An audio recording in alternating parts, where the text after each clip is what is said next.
सलाहुद्दीन अयूबी एक ऐसा नाम जो तारीख में गूंजता है। ये कहानी सिर्फ एक सुल्तान की नहीं है, बल्कि एक ऐसे लीडर की है जिसका एहतराम दोस्त और दुश्मन दोनों करते थे। तो चलिए आज देखते हैं कि कैसे ईमान, जंग और लीडरशिप के इस मिक्सचर ने दुनिया का नक्शा ही बदल कर रख दिया। तो सबसे बड़ा सवाल यही है, आखिर एक अकेले शख्स ने एक बिखरे हुए इलाके को जोड़ा कैसे? सलीबी जंगों का पूरा रुख कैसे मोड़ दिया? आखिर क्या थी वो हिकमत अमली? क्या था वो विजन जिसने ये सब मुमकिन कर दिखाया? चलिए आज इसी राज से पर्दा उठाते हैं। अच्छा, इस कहानी को समझने के लिए सबसे पहले उस शख्सियत को जानना जरूरी है जिसने ये सब कर दिखाया। सलाहुद्दीन एक ऐसी शख्सियत जिस पर आज भी अलग अलग कल्चर्स में लोग बात करते हैं। कोई इज्जत से देखता है, कोई बहस करता है। तो सलाहुद्दीन अयूबी थे कौन? वो कर्द नस्ल के एक सुन्नी मुसलमान थे, और ये बात खुद में बहुत गैर मामूली थी क्योंकि वो एक ऐसे इलाके पर हुकूमत कर रहे थे जहां अरबों की अक्सरियत थी।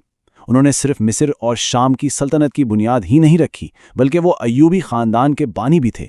एक ऐसा खानदान जिसने तारीख पर बहुत गहरे असरात छोड़े। लेकिन ये अजीम सुल्तान हमेशा से सुल्तान तो नहीं थे। तो फिर सवाल ये है कि एक सिपाही से हाकिम बनने तक का सफ़र कैसा था? चलिए देखते हैं कि कैसे एक फौजी ने खुद को इस पूरे खित्ते की सबसे बड़ी सियासी ताकत बना लिया। और उनका उरूज हैरानकुन हद तक तेज था। जरा सोचें, 1137 में तिक्रीत में पैदा हुए और 1169 तक वो मिस्र के वजीर जैसे अहम ओहदे पर पहुंच गए, और फिर सिर्फ 5 साल बाद 1174 में उन्होंने खुद को मिस्र और शाम का सुल्तान डिक्लेयर कर दिया।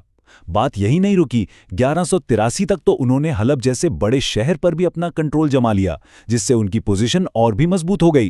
और अब हम पहुंचते हैं इस कहानी के क्लाइमैक्स पर। एक ऐसा टकराव जिसने सल्तनतों की बुनियादें हिला दीं, यरूशलेम की जंग। यरूशलेम तक पहुंचने का रास्ता वो हत्तीन के मैदान से होकर जाता था, और यही वो जंग थी जिसने सलीबी सल्तनत की किस्मत का फैसला करना था।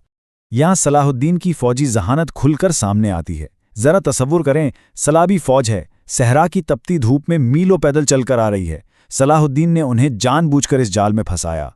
पहला काम, उनकी पानी तक पहुंच खत्म कर दी, और जब फौज प्यास और थकन से बिल्कुल बेहाल हो गई, तब उन पर आखिरी और फैसलाकुन हमला किया गया। बेशक ये एक बेरहम लेकिन बहुत ही शानदार स्ट्रैटेजी थी। 20,000 हत्तीन की फतह का पैमाना इतना बड़ा था कि तकरीबन 20,000 सलीबी सिपाहियों को कैदी बना लिया गया था। ये सलीबियों के लिए एक ऐसी शिकस्त थी जिसने इनकी कमर तोड़ दी। और हुत्तीन की इस जबरदस्त जीत के फौरन बाद सलाहुद्दीन ने अपनी जिंदगी का सबसे बड़ा मकसद हासिल कर लिया। 1187 में यरूशलेम को दोबारा फतह कर लिया। ये इस्लामी दुनिया के लिए एक तारीखी लम्हा था, एक ऐसी जीत जिसका ख्वाब कई नस्लें देख रही थीं। लेकिन सलाहुद्दीन की कहानी सिर्फ जंगों की कहानी नहीं है। वो सिर्फ एक जंगजू नहीं थे। आखिर उनकी शख्सियत में ऐसा क्या था कि उनके दुश्मन भी उनकी इज्जत करने पर मजबूर हो जाते थे? आइए अब इस दास्तान के पीछे छुपे इंसान को जानते हैं।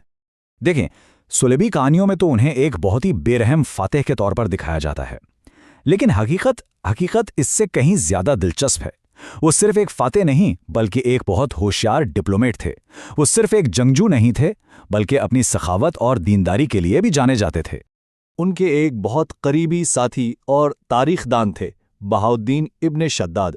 वो लिखते हैं कि सलाहुद्दीन किरदार और हिम्मत में अजीम थे, बहुत फराख दिल थे और अपने दीन के पुरजोश मुहाफिज थे।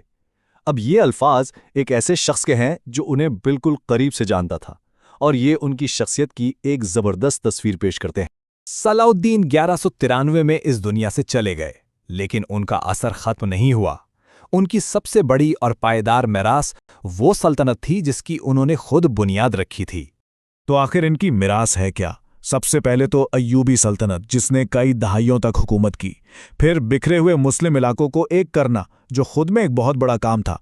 उनका नाम बहादुरी और लीडरशिप की पहचान बन गया, और सिर्फ अपनों में नहीं, दुश्मनों में भी।